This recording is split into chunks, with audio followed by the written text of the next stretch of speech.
কৰিব আৰু সেই মুহূৰ্তমানৰ পিছতেই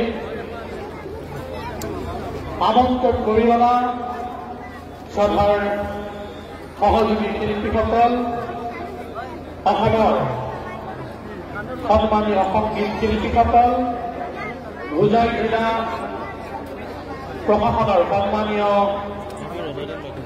জিলা আয়ুক্তকে মুখ্য কৰি প্ৰশাসনৰ সমূহ সভাৰ বিষয়া তথা সমূহ কাশীবাসী আৰু হোজাই জিলাবাসী ৰাইজৰ লগতে অসমৰ বিভিন্ন প্ৰান্তৰ পৰা আহি উপস্থিত হোৱা ৰাইজৰ আকুণ্ঠ মৰম আৰু শ্ৰদ্ধাৰ মাজেৰে ক্ষন্তেক সময় পিছতেই কাশীৰ বুকুত জুবিন গাৰ্গৰ প্ৰথমটো পূৰ্ণাবয়ব প্ৰতিমূৰ্তি উন্মোচন কৰা হ'ব।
প্ৰাৰ্থনা কৰে তেওঁ অত্যন্ত সম্পত্তি পায় সকলোকে প্ৰাৰ্থনা কৰিবলৈ জনাইছো।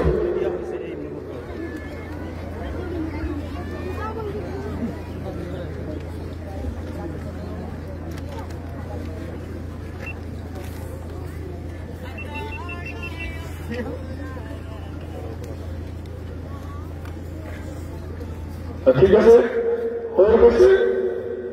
এতিয়া আমি পৰৱৰ্তী কাৰ্যসূচীলৈ যাম। তাৰ আগে আগে প্ৰত্যেকে সুবিধা জেগাৰ দান কৰি চাওঁ। আমি যিমান পাৰিছোঁ চেষ্টা কৰিছোঁ তেওঁৰ প্ৰতিমূৰ্তিটো নিৰ্মাণ কৰাৰ ক্ষেত্ৰত তাত অনেক বাধা বিঘিনি হ'ব পাৰে, বিভিন্ন ধৰণৰ দুৰ্গতি থাকিব পাৰে, বিভিন্ন ধৰণৰ ভুল হ'ব পাৰে। যদি কিবা ভুল আপোনালোকে দেখা পাইছে তেতিয়াহ'লে আমাক ক্ষমা কৰিব। যিমান পাৰিছোঁ আমি আমাৰ ফালৰ পৰা 100% এফৰ্ট দি তেওঁৰ প্ৰতিমূৰ্তিটো নিৰ্মাণ কৰিবলৈ চেষ্টা কৰিছোঁ। আৰু আজি এই প্ৰতিমূৰ্তিভাগ প্ৰথমবাৰৰ বাবে কাশীত এই ধৰণে উন্মোচন কৰা হ'ল। বাকী পৰৱৰ্তী কাৰ্যসূচী হ'বলৈ আমি যাম। বিভিন্ন ধৰণৰ আৰু কাৰ্যসূচী আছে। এতিয়া খোল তালেৰে অংশৰে সকলোৱে মানে জুবিন গাৰ্গৰে ধৰক প্ৰাৰ্থনা জনাব আৰু সকলোৱে মঞ্চৰ ইতিহাস পাতিব।